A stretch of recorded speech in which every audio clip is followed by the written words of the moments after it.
अस्सलाम वालेकुम, welcome back to my channel. आज हम जो नेक्स्ट टॉपिक देख रहे हैं एसएसपी का, हमारे पास है geometrical formation of crystal lattice in brief. Geometrical formation crystal lattice किस तरह से बनते हैं, ज्योमेट्रिकल फॉर्म इनकी डिस्कस करेंगे। उससे पहले हमारे पास बेसिक्स जो डेफिनेशंस हैं उसको कवर कर लेते हैं। लैटिस क्या होता है, बेसिस क्या होता है हमारे पास, और फर्दर उसकी crystal lattice one dimensional, two dimensional lattice क्या होता है।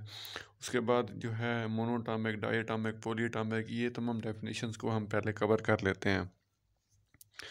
सबसे पहले लैटिस की डेफिनेशन दी हुई है। लैटिस रेगुलर और पीरियोडिक अरेंजमेंट है of points can space. Space में जो रेगुलर और पीरियोडिक अरेंजमेंट ऑफ पॉइंट्स इसका लैटिस, और ये डिस्क्राइब करता है, ये जो पॉइंट्स हैं डिस्क्राइब करते हैं लैटिस को, यानी स्ट्रक्चर ऑफ क्रिस्टल। क्रिस्टल को जो है वो डिफाइन करते हैं, इसको डिस्क्राइब करते हैं। आगे बेसिस एक और डेफिनेशन है। बेसिस द एटम्स और ions arrange on lattice points, यानी जो एटम्स और आयंस लैटिस पॉइंट पर अरेंज होते हैं उनको क्या बोलते हैं, बेसिस बोलते हैं। उन एटम्स और आयंस को बेसिस बोलते हैं, और ये आइडेंटिकल भी हो सकते हैं और डिफरेंट भी हो सकते हैं, वो उनकी नेचर पर डिपेंड करता है।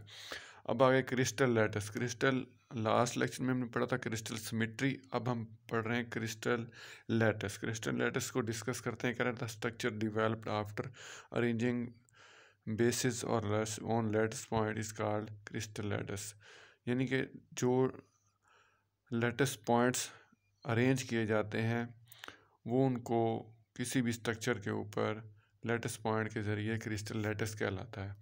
और the structure develop after arranging identical, एक जैसे बेसिस यानी एक जैसे एटम्स और आयंस अरेंज करने से जो लैटिस पॉइंट बनता है उसको मोनो एटॉमिक क्रिस्टल लैटिस बोलते हैं।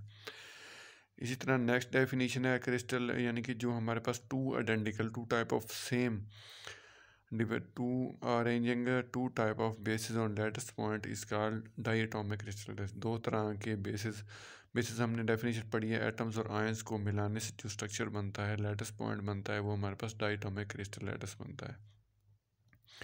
ये स्पेस लैटिस बन गए, और बेसिस हमारे पास +2, और ये क्रिस्टल लैटिस यानी कि एक जो है ये डॉट थोड़ा थिक डॉट है, ये हमारे पास फर्दर अपार्ट डॉट है, तो ये मिलकर हमारे पास क्रिस्टल लैटिस बना रहे हैं।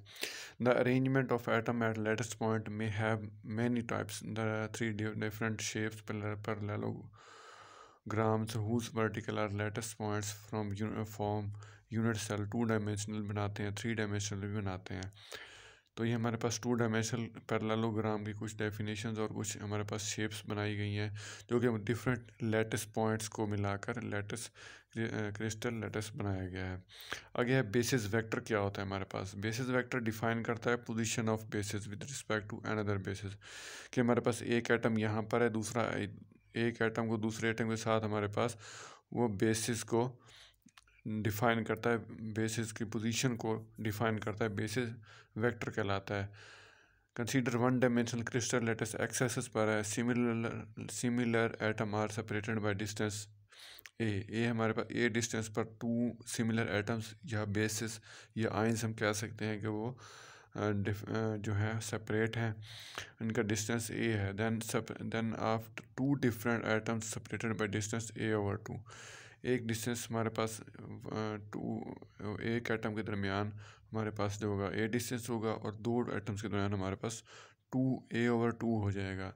तो हमारे पास कोई भी दो पॉइंट्स के दरमियान, यानी वन पॉइंट के दरमियान ए और यहाँ तक APQ, ए और पी के दरमियान ए डिस्टेंस हो जाएगा, और ए और क्यू के दरमियान जो होगा वो A/2 डिस्टेंस हो जाएगा। तो हम ये हमारे पास translational vector T1 equal to हो जाएगा 0 पोजीशन एट P। अब P पर हमारे पास पोजीशन 0 है, लेकिन एक यहाँ से और इधर जब जाएगा तो हमारे पास यानी कि position of Q with respect to P पर Q की तरफ और P पर A की तरफ डिस्टेंस A/2 I आ जाएगा। I हमारे पास यूनिट वेक्टर है एक्स एक्सिस के अलोंग।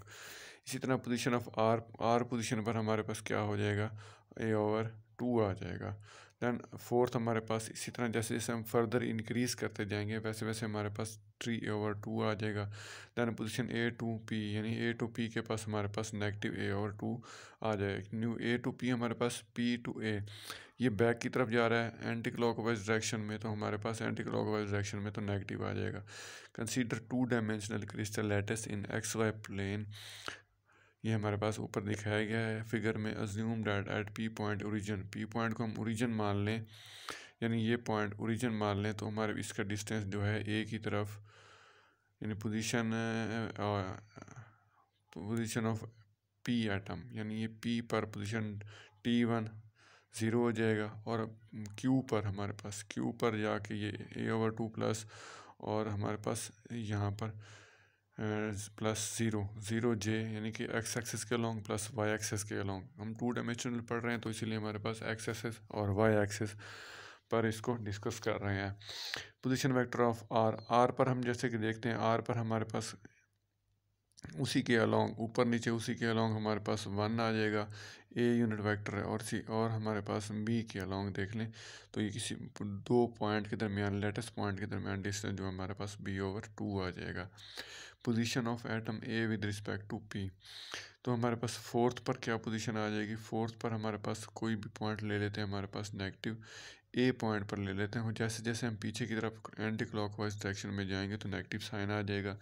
इसी तरह विद रिस्पेक्ट टू हमारे पास क्या आ जाएगा, P आ जाएगा S पर, तो हमारे पास 5 आ जाएगा। तो ये हमारे पास हम कोई भी किसी भी पॉइंट पर हमने 2 डायमेंशनल बेसिस वेक्टर को डिफाइन कर लिया। बेसिस वेक्टर हमारे पास कोई भी किसी भी डायरेक्शन में हम फाइंड कर सकते हैं। हमारे पास पॉजिटिव डायरेक्शन में हमारे पास P to Q भी फाइंड कर सकते हैं, Q to P, लेकिन जब हम वापस A की तरफ जाएंगे तो एंटी क्लॉकवाइज डायरेक्शन में इसकी वैल्यू चेंज हो जाएगी। ये था आज का हमारे पास टॉपिक। नेक्स्ट आपको आई होप आपको क्लियर हो चुका होगा। चैनल को सब्सक्राइब कर दें, बेल आइकन पर क्लिक कर दें ताकि नेक्स्ट वीडियोस आप तक पहुंचती रहें।